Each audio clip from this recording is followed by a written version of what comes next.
Okay, finally reached Rameswaram station. Train की journey बहुत लंबी रही थी लेकिन मज़ा आया, खास करके पम्बन ब्रिज। आप लोगों को बता दूँ, पम्बन ब्रिज आती है रामेश्वरम स्टेशन पहुँचने से तकरीबन 15 मिनट से लेके आधा घंटा पहले। ठीक है, आप लोग को जाग जाना है। पम्बन ब्रिज के टाइम पे अगर नहीं जागे तो it's a very big loss. Pamban bridge is must to be seen. ठीक है, तो पम्बन ब्रिज देखना जरूर। अब रामेश्वरम स्टेशन पे पहुंच गए हैं। अब देखते हैं धनुषकोटी जाने का रास्ता बस से जाएंगे या क्या से जाएंगे, ढूंढना पड़ेगा।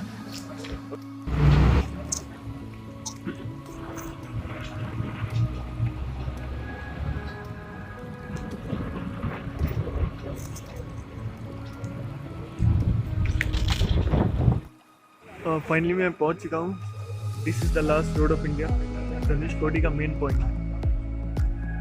As per what a stranger told me just now, that is Indian Ocean over that side, and इस तरफ है Bay of Bengal, and this is the straight road surrounded by water bodies.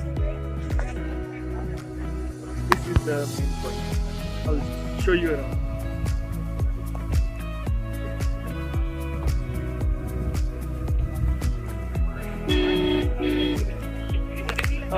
And even Sri Lanka is very nearby from this place. I just received a message from one of their internet operators that welcome to Sri Lanka kind of thing. But then there is no mode of transport that I can see. So unfortunately इस बार तो नहीं जा पाएंगे. Most probably जब next time if opportunity allows, I'll definitely visit. As of now, my trip to Dhanushkoti is over. Now I'm going back towards probably Rameshwaram temple.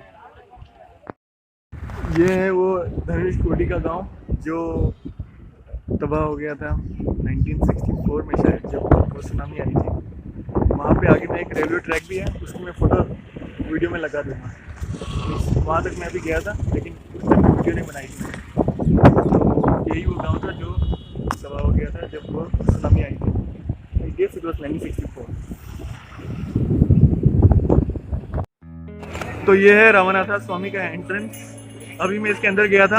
अंदर electronics allowed नहीं है, तो आपको अंदर घुसने से पहले अपने इलेक्ट्रॉनिक्स को लॉकर में जमा करना होगा, और जमा करने के बाद फिर आप अंदर घुसेंगे। मिनिमम एंट्री फी जो मैंने देखा वो थी 50, और मैक्सिमम जो मुझे दिखी है वो है 200। काफ़ी बड़ी मंदिर है और अंदर में लोग भी तकरीबन 500 से तो ऊपर हैं ही। 500 क्या, 1000 बोलूँगा मैं कम से कम। तो भीड़ भी काफ़ी है अंदर और बढ़िया लगा। तो अब मुझे निकलना है यहाँ से स्टेशन के लिए। Okay, now I've reached APJ Abdul Kalam ji's house. Let's see if they'll allow to use phone inside or not. Okay, so now I'm going for a boat ride. It costs 100. It's just nearby Rameshwaram temple. If you can see, that's the Rameshwaram temple. And now I'm going towards my boat. They said that the boat will go on a tour of half an hour and then it will come back. And for your information, this is Bay of Bengal. Okay, let's go. Let's see how it goes.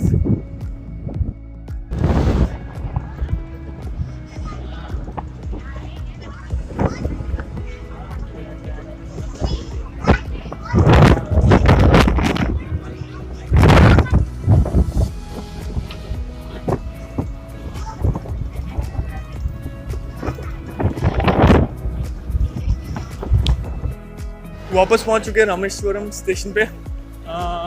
The day was quite tiring, yet I am happy. Day started with waiting for the bus for 2.5 hours। 4 बजे मैं station से निकला था। 6:30 को बस आई, government bus थी। It took 30 rupees and drop me to the last point of the last road of India, Arichal Munai. तो वहाँ पे मस्त टाइम स्पेंड किया, और वहाँ से आते वक्त I had to spend 200 rupees on the auto, क्योंकि आते वक्त there were no buses. At the time when I was about to leave, there were no buses. While coming back, you'll get less options, so you have to spend a bit more. तो उस time पे 200 खर्चा हो गए। रास्ते में पड़ा Dhanushkodi village, which was destroyed by tsunami in 1974। तो वो देख लिया। फिर वहाँ से आए रामनाथ टेम्पल पे। रामनाथ टेम्पल में minimum entry fees 50 rupees, maximum is I think 200, और 10 रुपये लॉकर रूम का, क्योंकि electronics are not allowed inside the temple. तो वो हो गया 60 रुपये में, वो हो गया। फिर उसके बाद या उसके बाद मैं गया एपीजे अब्दुल कलाम जी के घर पे. That is quite near from the station, just 500 metres, and that is free of cost. तो it's more like a museum right now. तो वो देख लिया. फिर वो देखने के बाद और एक काम किया मैंने फिर से कि रामनाथ टेम्पल के अपोजिट वाले रास्ते से एक हार्बर टाइप का है जहाँ पे वो बोटिंग होती है. 100 रुपया लेता है बोटिंग का charges, and then they take you on a tour of Bay of Bengal. तो बे ऑफ बंगाल भी देख लिया 100 रुपये में. Now I am back to the station. बाकी एक चीज़ बच गया है, पम्बन ब्रिज. पम्बन ब्रिज में जब अभी ट्रेन से वापस जा रहा हूँ तब मैं उसका वीडियो रिकॉर्ड करके इस वाले वीडियो के लास्ट में डाल दूँगा. बाकी सब कुछ आप वीडियो में देख लोगे.